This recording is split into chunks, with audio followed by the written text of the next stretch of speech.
Hi mans, welcome to cine man. So after 2 long months అసలు dry season వచ్చింది టీఎఫ్ఐకి అయితే. ఈ summer was boring summer ever TFI had అనమాట. Because summer అంటేనే ఎక్సైట్మెంట్ ఉంటుంది, మంచి మంచి మూవీస్ రిలీజ్ అవుతాయి. కానీ ఈసారి అది దెబ్బేసింది అనమాట.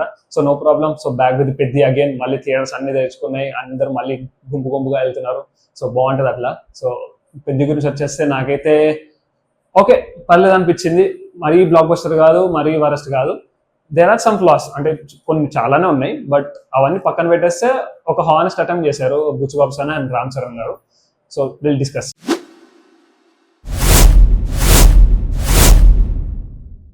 సో మెయిన్లీ ఫస్ట్ హాఫ్ వచ్చేసి మొత్తం ఇది అసలు స్టోరీ ప్లాట్ చెప్తాను నీకు.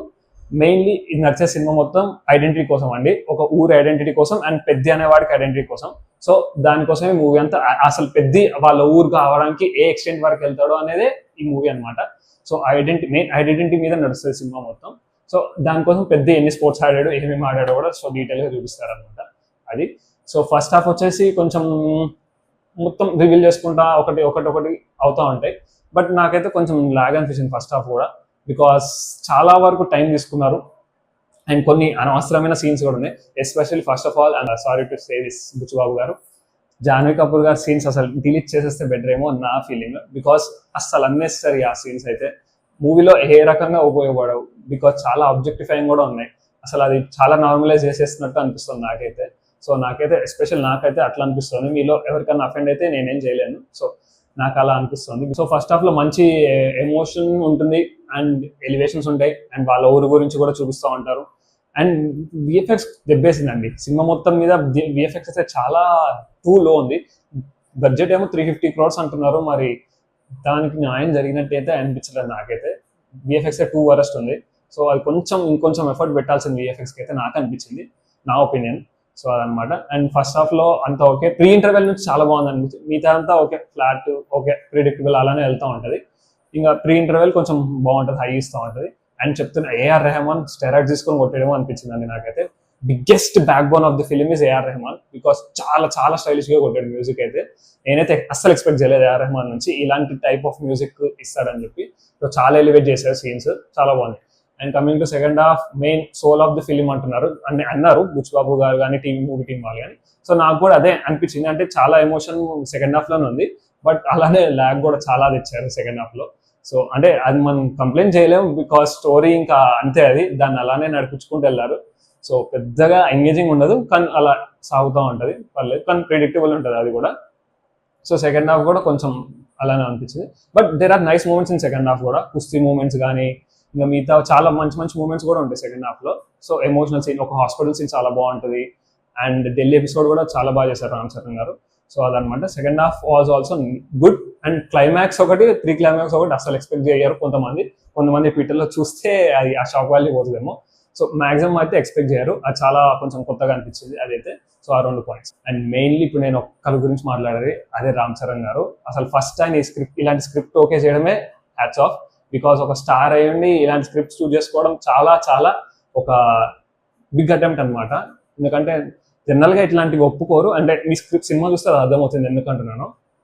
అండ్ ఇట్లాంటి చూస్ చేసుకోవడం అండ్ ఇంత బ్లడ్ పెట్టి మరీ చేశారంటే నిజంగా ప్రతి షాట్లో రామ్ చరణ్ గారిని కసి కనబడుతుంది.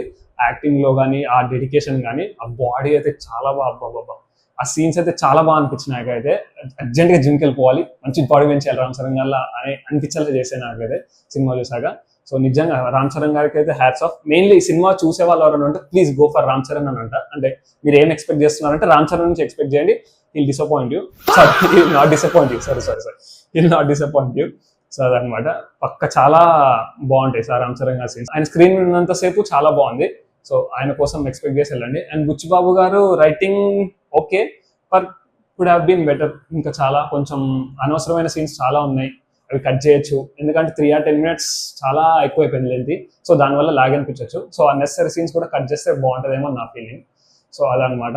అండ్ మెయిన్లీ జగపతి బాబు గారు అండి చాలా బాగా చేశారు. ఆయనే సోల్ ఆఫ్ ది ఫిల్మ్ అనమాట. సో వాళ్ళ ఊరికి ట్రైన్ తీసుకురావడానికి అదే దాని గురించి అనమాట. ఆయన ఫైట్ చేస్తూ ఉంటారు. సో ఆయన సీన్స్ అయితే చాలా బాగుంటాయి. ఆయన చాలా బాగా పండించారు ఆయన క్యారెక్టర్ని. చాలా లీనం అయిపోయారు, అంటే తెలిసిపోద్ది మనకు అది చాలా. అసలు జగపతి బాబు గారు కనపడరు, మేక్ ఓవర్ కూడా చాలా కొత్తగా ఉంది ఆయనది. సో అది ఆయన కూడా స్టాండ్ అవుట్ అవ్వాలి, ఆయన కూడా క్రెడిట్ ఇవ్వాలి సో మూవీలో. సో అదనమాట. బొమ్మన్ ఇరానీ గారు కూడా చాలా బాగా చేశారు. ఆయన రోల్ ఇంకా ఆయనే స్టోరీ నరేట్ అవుతూ ఉంటుంది ఆయనతోనే. సో అదనమాట. సో అంతే అండి. నాకైతే ఓకే పల్లె అనిపించింది. మరీ వరస్ కాదు, హిట్ బ్లాక్ బస్టర్ కూడా కాదు, ఓకే పల్లె. But Ram Charan efforts matters. So ఆయన కోసం చూడొచ్చు. సో అదనమాట.